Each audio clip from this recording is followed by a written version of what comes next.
Това е моето родно село и моето родно място, където съм израснал. Тук живеят моите родители, моите близки роднини.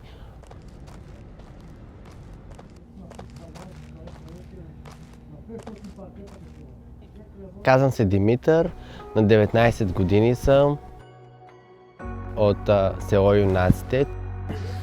Миналата година завърших средното си образование, а тази година съм студент първи курс със специалност педагогика в Софийския университет Свети Климент Охридски.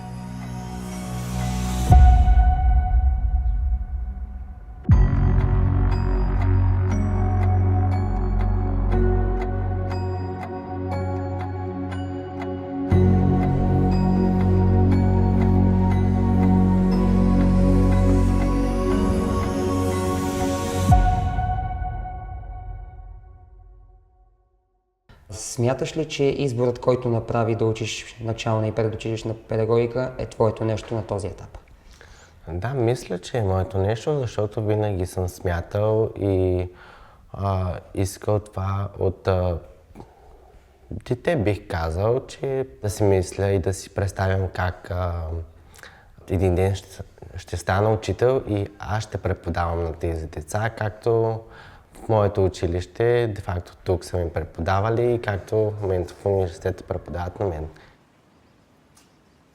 Баща ми не беше съгласен да дойда в София, да изучавам това, което наистина от дълго време го искам и виждах доста подкрепа от арете. Те вдъхновяваха всички деца на лагера от ромски произход и не спират да вдъхновяват и да се борят за нашето общество.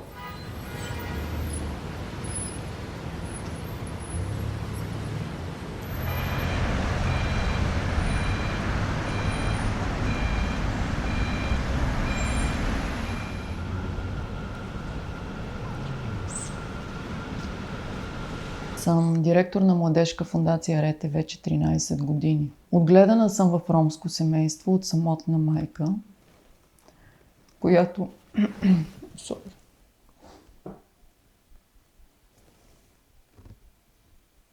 Самотна майка. Първата ромка в семейството и изобщо в града, в който съм отраснала, която е завършила образованието си, е променила статуквото за ролята на ромската жена, като е станала първата ромска учителка в града.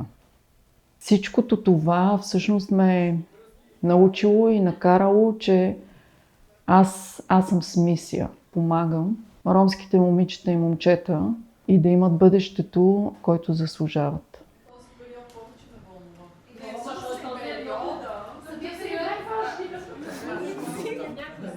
Ромите в България са третата по големина етническа група. В момента са някъде около 5% от цялото население, но по неофициални данни ние сме близо 800 000. И въпреки това, ромската общност е една от най-маргинализираните и силно дискриминирани общности. Arete non offre solo sostegno allo studio, ma aiuta i ragazzi a dare forma ai propri sogni. Questo perché in contesti particolarmente sfidanti, riconnettersi con i propri desideri è il primo passo per scrivere una storia diversa. Il nostro ruolo come Unicredit Foundation è quello di supportare il loro percorso per portare un cambiamento il più possibile duraturo.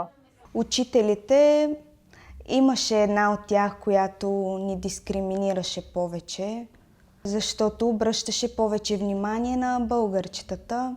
Нас ни оставяше на заден план. Когато имаше да се върши нещо, винаги ги викаше тях, нас много по-малко.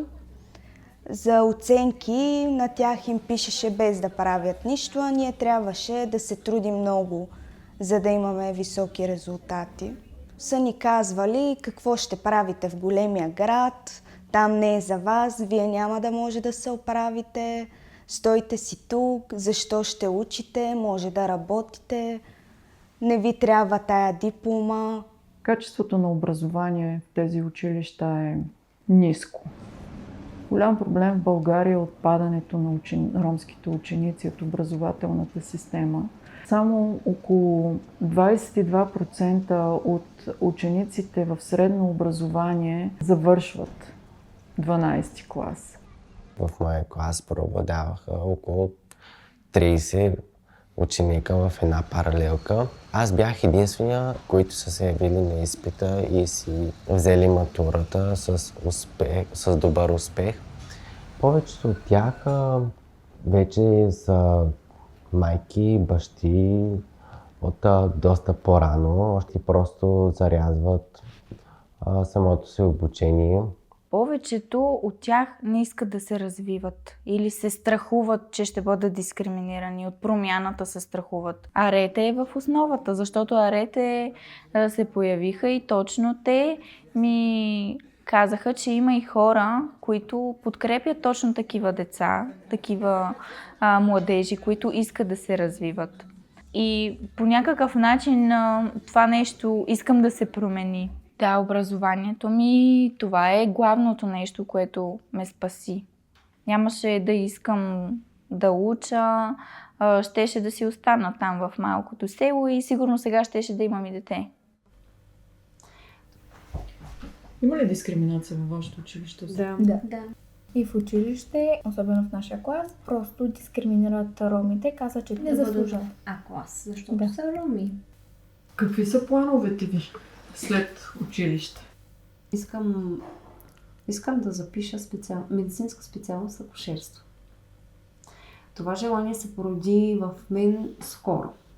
Отгледах брат си. Аз искам да запиша медицина, педиатърство, искам да стана детски лекар.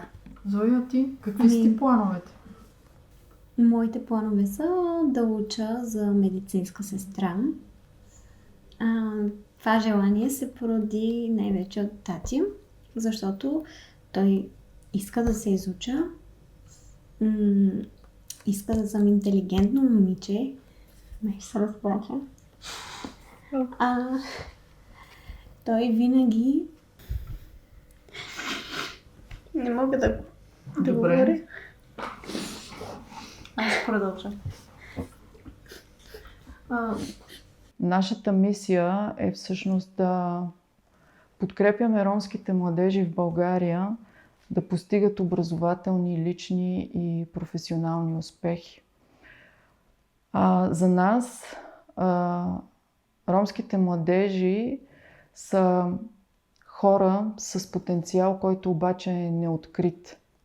Голяма част от тях нямат тази увереност, че могат и че успехът е предназначен за тях.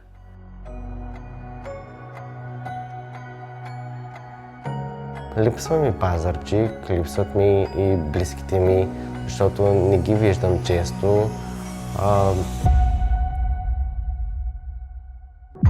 Чуваме се, от време на време, но това е животът.